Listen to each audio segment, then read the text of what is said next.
श्री स्वामी समर्थ। ईस्वी सन 14वीं शताब्दी के श्री नरसिंह सरस्वती इस अद्भुत अवतार का वर्णन करने वाला ग्रंथ 15वीं शताब्दी में श्री सरस्वती गंगाधर इन्होंने लिखा। आज हम देखते हैं कि घरों घरों में हर सप्ताह में इस ग्रंथ का पारायण किया जाता है।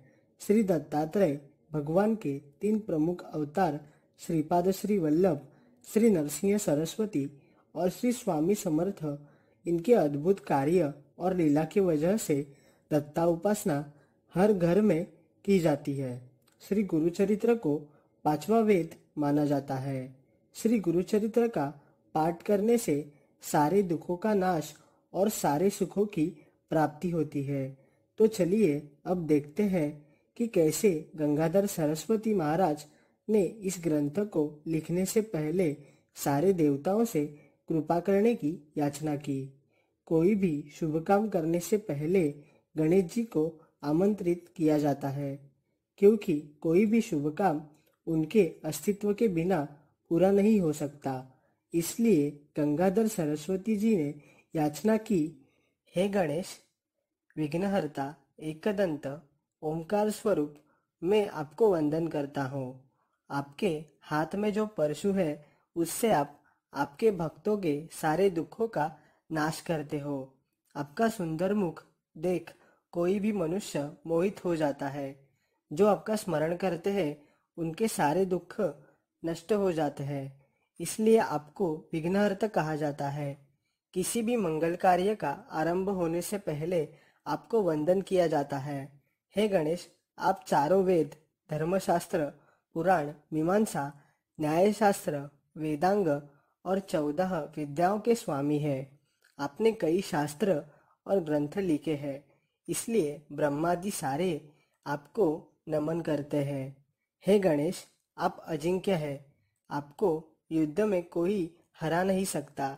इसलिए आपके पिता शिव ने भी युद्ध पूर्व आपका स्मरण किया था।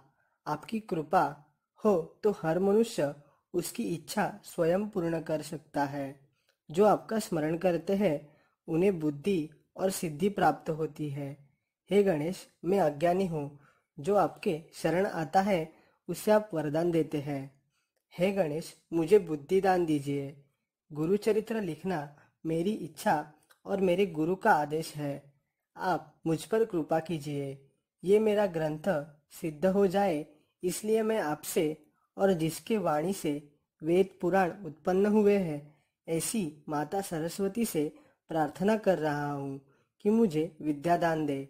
अब मैं सृष्टि के निर्माता ब्रह्मा, पालनकर्ता विष्णु और संहारकर्ता शिव को प्रणाम करता हूँ। मैं सारे देव, यक्ष, किन्नर, पराशर, सर्व ऋषि मुनि को प्रणाम करता हूँ। मैं भाषा पंडित नहीं हूँ। मुझे ग्रंथ रचना का ज्ञान प्राप्त नहीं है। इसलिए मैं सारे देवताओं को विनंती करता हूँ कि मेरी सहायता करे। मैं मेरे माता पिता, मेरे सारे पूर्वजों को वंदन करता हूँ। मैं कौंडिन्य गोत्र में जन्मा हूँ और हमारे कुलदेवता सायन देव हैं। सायन देव, नागनाथ, देवरो और गंगाधर ये मेरे पूर्वज हैं। कश्यप गोत्र में जन्मी हुई मेरी माता का नाम चंपा है। मेरे माता पिता ने हमेशा आपकी सेवा की है। श्री गुरुदेव का हमेशा ध्यान करने वाले साधु तपस्वियों को मेरा नमन। श्री गुरुदेव की कृपा हमेशा से हमारे कुल पर रही है। श्री गुरुदेव ने मुझे आदेश दिया है कि आप मेरा चरित्र कथन कीजिए। इससे आपको चारों पुरुषार्थ प्राप्त होंगे। श्री गुरुदेव की आज्ञा से ग्रंथ सिद्ध हो जाएगा, ऐसी मेरी श्रद्धा है। श्री नरसिंह सरस्वती त्रिमूर्ति गुरुदेव का ही अवतार है। गुरुचरित्र अपरंपार है। उनके चरित्र का वर्णन सामान्य मनुष्य कैसे कर पाएगा, पर मुझे मेरे गुरु का आदेश है, इसलिए मैं कर रहा हूँ। जिसे संतति प्राप्ति की इच्छा है उसे इस ग्रंथ का पठन करना चाहिए। जो भक्त इस ग्रंथ का पाठ करेगा उसके घर में माता लक्ष्मी का वास्तव्य होगा। उसकी सभी प्रकार के रोगों से मुक्तता हो जाएगी और ऐश्वर्य प्राप्त होगा। जो भक्त 7 दिन इसका पारायण करेगा वह सारे बंधनों से मुक्त हो जाएगा। इस गुरु चरित्र को श्रवण करने से उस भक्त को परम ज्ञान की प्राप्ति होगी। तो इस प्रकार गंगाधर सरस्वती स्वामी ने सारे देवताओं को, ऋषि मुनियों को और पूर्वजों का स्मरण किया और श्री गुरु चरित्र लिखने की शुरुआत की। श्री गुरु चरित्र के पहले अध्याय की कथा यह है कि श्री गुरु नरसिंह सरस्वती जब गाणगापुर में थे तो उनके चमत्कारों की कथा सब जगह फैल गई। गाणगापुर में कई लोग उनका आशीर्वाद लेने जाते थे। वहां जाकर श्री गुरु की सेवा करने से मनुष्य की सारी इच्छा पूरी हो जाती थी। इसका अनुभव सारे भक्तों को आने लगा और भक्तों की संख्या दिन ब दिन बढ़ती चली गई। एक नामधारक भक्त सदैव गुरु का नामस्मरण करने में लगा रहता था। एक दिन उसे गुरु के दर्शन करने की तीव्र इच्छा हुई, इसलिए वह अन्न पानी त्याग कर गुरु के दर्शन लेने के लिए गाणगापुर के लिए निकल गया। उन्होंने कहा कि अभी श्री गुरु के दर्शन करूंगा, नहीं तो इस नश्वर शरीर का त्याग कर दूंगा। ऐसा निश्चय करते हुए गुरु का नाम लेते हुए वे गाणगापुर जा रहे थे। वो मन ही मन में विचार कर रहे थे कि मैं इतनी सेवा करता हूँ, भक्ति करता हूँ, फिर भी श्री गुरुदेव क्यों मेरी दया आती नहीं। आप परम दयालु हो तो मुझ पे कृपा क्यों नहीं करते। अगर मैं आपके पास नहीं जाऊंगा तो मेरा और कौन है। आप ही मेरे रक्षण करता हो। आप आज भी पृथ्वी पर मनुष्य रूप धारण करके भक्तों का रक्षण करते हो। ये वेदवाणी है, कृपा करके ये वेदवाणी सच करके दिखाओ। आपका दर्शन ना होने की वजह से मेरा मन अस्थिर नहीं है। कोई माता अपने बालक को इतना अंतर नहीं देती। आप तो मेरे सब कुछ हो। मेरे पूर्वजों ने भी आपकी ही सेवा की है। उसी पुण्य कर्म से मुझे आपकी सेवा करने का मौका मिला है। आप मेरा दुख, मेरा दारिद्र्य दूर कीजिए। आप संपूर्ण सृष्टि के पालन करता है। अगर मैं आपके पास नहीं जाऊंगा तो किसके पास जाऊंगा। अपने बालक को क्या चाहिए ये उसकी माता को पता होता है।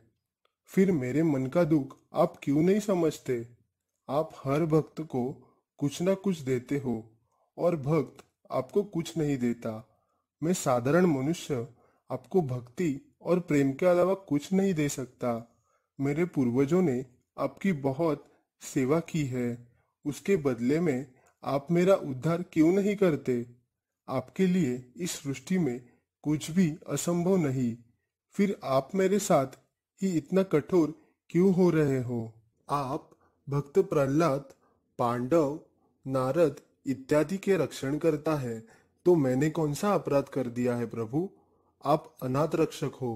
आप ही मेरे माता पिता हो।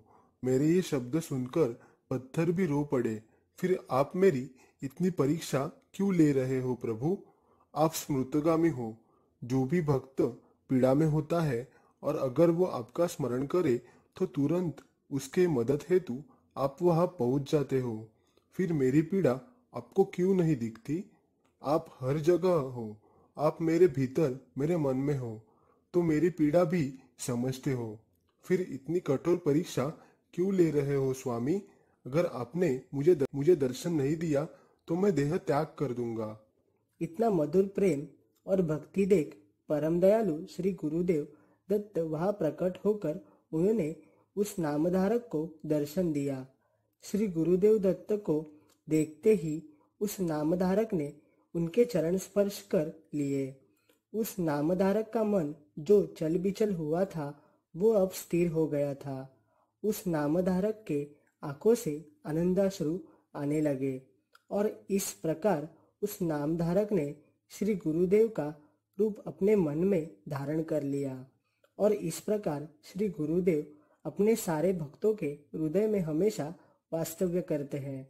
तो इस प्रकार हमारा श्री गुरु चरित्र का पहला अध्याय समाप्त हुआ। मंगलाचरण नाम प्रथमोध्याय। श्री गुरु दत्तात्रेय प्रणमस्तु। श्री स्वामी समर्थ। तो दोस्तों, श्री गुरु चरित्र का पहला अध्याय आपको कैसे लगा ये नीचे कमेंट में हमें ज़रूर बताएं और आगे भी ऐसी ही नई कथा और अध्याय देखने के लिए हमारे चैनल श्री स्वामी समर्थ अनुभव व प्रचिति को सब्सक्राइब जरूर करें। आपके जितने भी सारे दोस्त हो उनके साथ ये वीडियो जरूर शेयर कीजिए। श्री स्वामी समर्थ।